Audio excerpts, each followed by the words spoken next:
نتشرف بإقامة ندوة علمية متخصصة حول إجراءات السلامة المهنية من السلامة المهنية لمخاطرة الإشعاع النووي والتسرب للإشعاع النووي، تقيمها جامعتنا بالتعاون مع مديرية الدفاع المدني وقسم الفيزياء في كلية العلوم جامعة ديالى.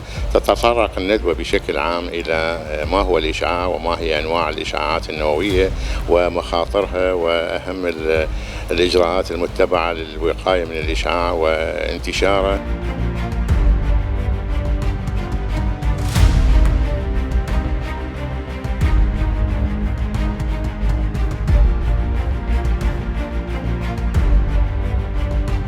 نتكلم عن خطر الإشعاع وتكوينه وفد نبذة عن الأسلحة النووية لاطلاع الناس والمجتمع عن هذه المواضيع ولفهم ما يسمع في ما هو المفاعل النووي، ما هو السلاح النووي، ما هي التلوثات النووية، ما هي أنواع الإشعاع.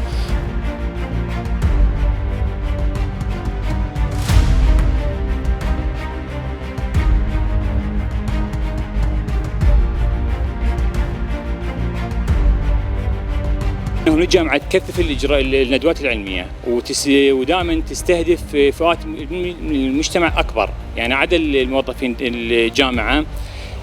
طبعا تعرفون الجامعة ديالها صرح علمي وتحتاج انه تستهدف، يعني هي مسؤولة عن إقامة هذه الندوات، تستهدف فئات أكثر عدد موظفين جامعة ديالى.